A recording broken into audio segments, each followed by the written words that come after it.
Hi guys, and welcome to another edition of You Can't Win Anything with Kids with Manchester United.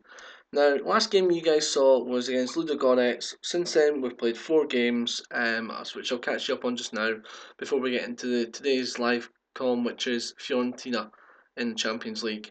So, without further ado, let's show you what's been happening. So this was the last game you saw, which was a 2-1 win against Ludogorets. So, next game in the Premier League against QPR. Disappointing 2-2 draw, to be fair. We were very, very lucky to get away with it. You can see by the stats, we got bossed. Absolutely bossed.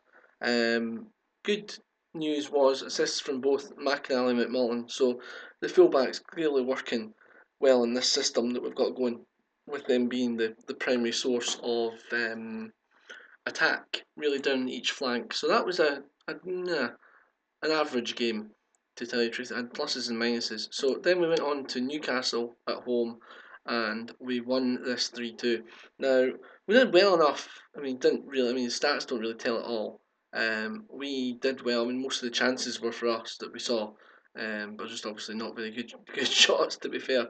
I'm going to show you the Kevin Nisbet goal. Because if I remember rightly, this one was a bit of a rocket from inside the area.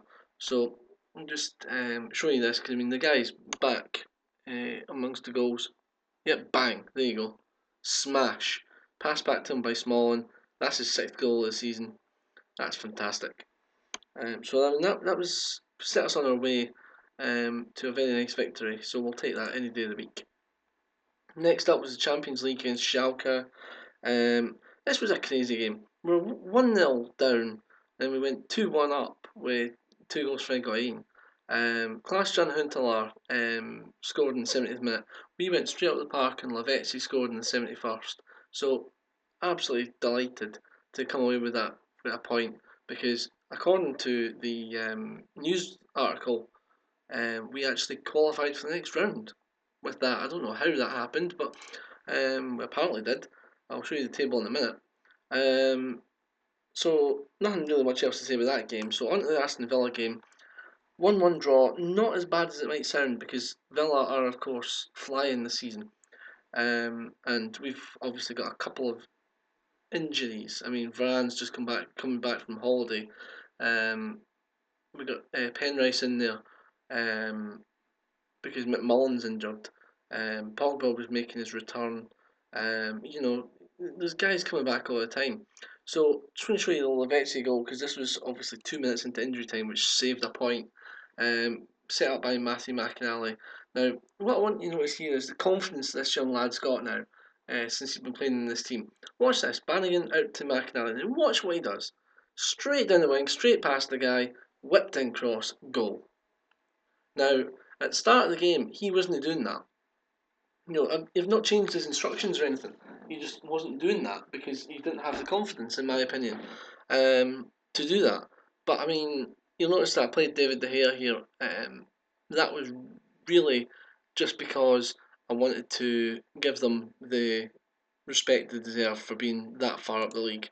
I thought Connor Cullen needed a rest.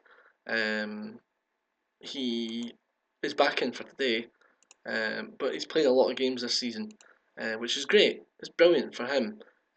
He's played at 17 plus 1 game off the bench, so that's 18 games this season. He only played 19 games the entire last season. So, 19 league games last season, 26 overall last season. So he's well on his way to breaking that this season. So, considering we're only at the end of November, really happy with how he's progressing. His kicking's, I think that's what we've got him training on. Yep, it's really improving quite substantially now. It started off at 7, I think it was, so that's up to 9 now. So really happy with how he's progressing there. So on to today's game. So we've got Fiorentina. Oh, actually, better check on the competitions before we do that. We're 5th in the league, not far off top still, but Man City are just a machine. But this is a situation I want to look at. Champions League group. They said we got a news item saying that we'd qualified. Now, I'm no expert, but if Schalke beat, because Schalke beat us in the first game, I think. Or did we draw? We might have drawn with them actually. Yeah, drew with them and drew with them. So I suppose yeah, we would actually. It wouldn't go on head to head. It would go on goal difference. So yeah, I'm quite confident with that. So that's fine. Okay, so this is the team for today: Cullen, McAnally, Penrice, Smalling, Varane, Schweinsteiger, Bannigan, Pogba, Pastore, Higuain, and Klose. Um, Reason being that Nisbet has been loaned out for 1 month. Again, I'm doing this usual thing of loaning the guys out for a month just to get game time elsewhere and stuff like that. He's playing on loan with Yeovil in League One. He's already scored a goal within that time, within his first game. So that's brilliant. The other things to mention before we go in here, obviously McMillan is injured and Lindsay's on holiday for a week because he's been looking jaded. So quite happy with that team. Just going to go in and whatever happens now happens. We'll just play out the game, and if we win it, we win it. If we lose it, we lose it. Um, we're qualified anyway. I don't think that we're in a position where we can. No, we're not. Man United have already mathematically attained the second position in Group H. So yeah, there you go. So we can't actually be beaten here for some reason. So I'm not going to question it. They're saying we can't lose. So quite happy with that. Quite happy to just let the guys go out there and play. Um, Absolutely no pressure on them at all. Let's see.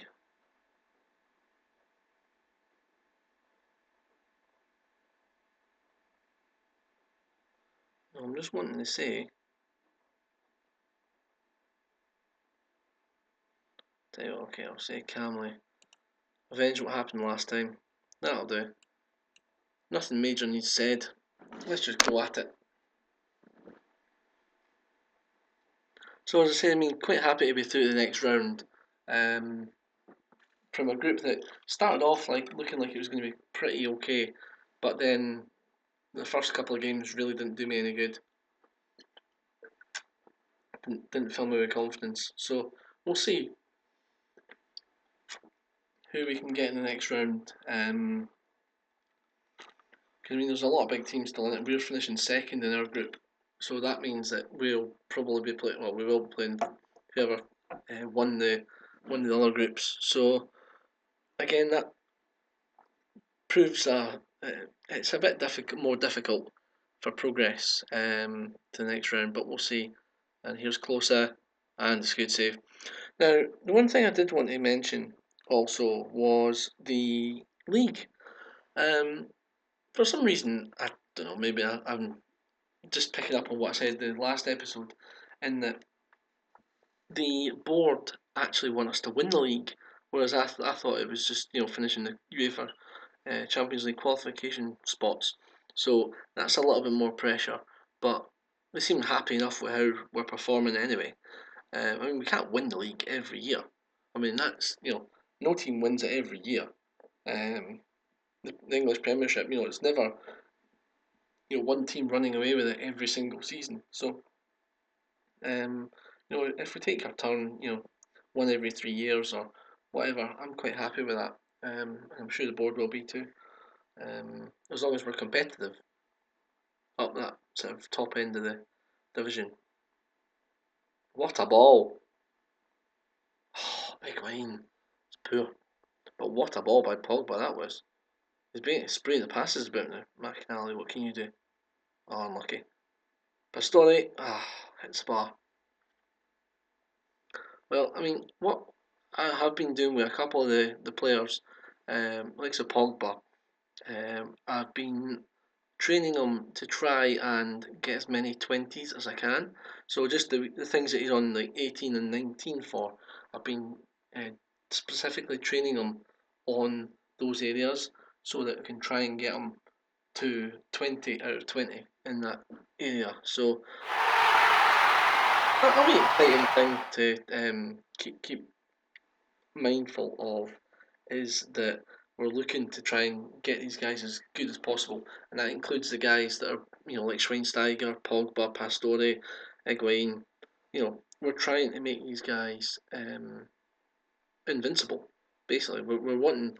It would be nice if we could win every game, but at the moment, it's never going to be that way. Obviously we've got youngsters in here who need nurtured. So that's all fine. I mean, we will be we will take our time to get up to the level that we probably need to get to be winning the league consistently. But at the same time, when we're getting these guys, and what I think I've done is I think I've found Bastian Schweinsteiger's replacement. I've sent a scout out. He's not come back yet with anything. But I'm thinking of Gundogan for Dortmund. He seems to be perfect for the role. To be fair to him, he seems deep lying playmaker. He's 25 years old in the game. I think I think the total was 57 million. I think they were looking for him.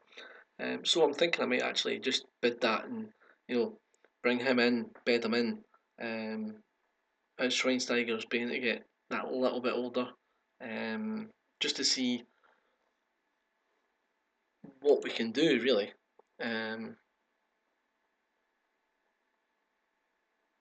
Yeah, just go and do that. That's fine.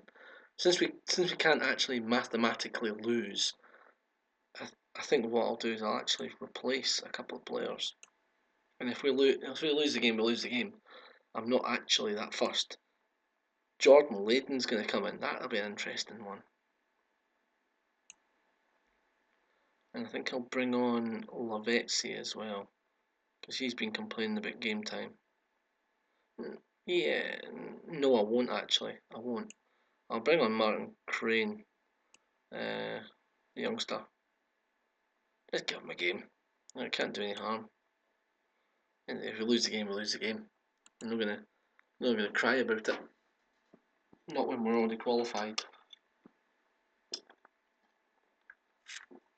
But yeah, so I mean, Gundogan could be coming in to replace Schweinsteiger, and if he does, then I think that's us settled for that position for at least 5 years, without having to look for anyone else to replace him.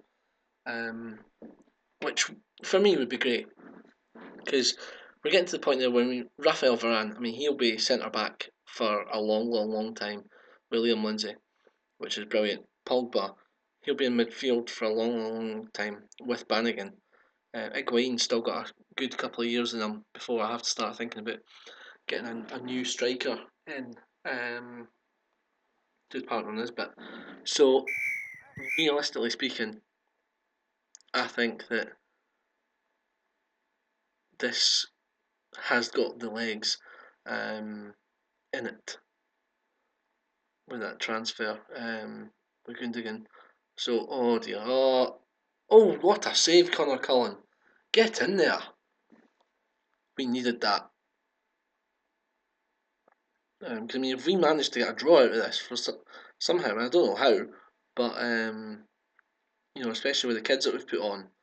I mean, Jordan Layden hasn't played that much football at all, but he has had a couple of niggling injuries. Martin Crane, I think this might be his first, well, one of his first games anyway. But again, we're just, it's all about progression of these kids. And I mean, Penrice has done well since he's coming from McMullen, where he's injured. So, oh, Schweinsteiger, there you go. That's point proven. Point proven, and there's a goal. Oh, boy, boy, boy. So now you'll see why I'm wanting to replace Schweinsteiger. He's just getting to that age where mistakes are happening, and I just think a more consistent performer, Gundogan would be really helpful. And obviously keep Schweinsteiger for backup and to train the youngsters. And then maybe, once his contract runs out, release him. Probably let him go back to Bayern Munich, to be fair. I'm sure you would quite like that. Either that or you could join the coaching staff. But it's getting to the stage where, oh well, there's Ludogorets beating Schalke, so it wouldn't even have mattered. So yeah, really not that fussed about this game. To be fair, it was just let's give the guys a run out. Um, so yeah, I mean, I don't know what you guys are thinking about this series. Whether you want to see me ramp it up a bit, whether you want me to um, do a lot more episodes, or whether you'd rather see me try to zip through maybe 6 or 7 games off camera, and then come back to you and do it that like that. Let me know in the comments, just so that I'm aware of what you guys want. Because obviously it's your show. I mean, you're the sort of viewers, want to kind of do the best for you, as well as obviously enjoying it myself. I mean, I don't mind doing live commentary. I'll talk away all the time. I tend to talk to myself when I'm playing the game anyway, so that's totally fine. I don't mind doing that at all. But I'm obviously keen to progress. Yes, goal, Varane, ho ho, dancer. Right, 83 minutes. We're back in it. Fantastic. Um, yeah, but I'm keen to progress this series because obviously the youngsters are beginning to get better and better now. I mean, you can see for yourself just in the stats and things like that, just in the way that players are playing. Um, they are starting to get a lot better. From the first season when they first started, I was beginning to get a wee bit worried, which is why I sort of bedded them in slowly. Didn't want to just put them in straight away and say, "There you go, you're playing every single game from now till doomsday." Um, but I think the way we've done it is quite good in terms of keeping the guys fresh, keeping them all um, playing, and giving a lot of them game time. I mean, some have got more game time than others. For instance, I mean, Stuart Bannigan and Liam Lindsay have now got continental reputation. That was close. Yeah, they've both got continental reputation. So, I mean, I'm really pleased for them. And it's good to see them getting that recognition, and I'm sure that the others will follow suit eventually. But really happy with that. I mean, 1-1, we'll take that any day of the week as long as this doesn't go in. That's it. Get rid of it. Referee, blow your whistle. That's time over. Come on. If they score now, then shit happens, But I would love the referee to just blow his whistle. Thank you. That's good. Okay, that's fine. So we finish that game, and we'll just say it just wasn't our night. That's okay. It's fine. Don't really care. And what we'll do is we'll have a look at the league table. So Ludogorets actually get into the Europa League, and Schalke don't after that 1-0. Well, that's interesting. Okay, so that was that game. Hope you enjoyed that. What I'll do is looking at the fixture list. I'll probably come back round about the Chelsea game. So I'll play all these off camera and come back for the Chelsea game because that's going to be a huge game. I mean, obviously Chelsea aren't, in the title hunt as such. I mean, they're 12th, but after only 13 games, that's not insurmountable. But playing Chelsea is always a big game, so that's where I'll come back with. And well, thanks for watching, guys. And if you want to leave a like on the video, it would really help the channel grow. I'd appreciate that quite a lot. And I'll see you guys next time.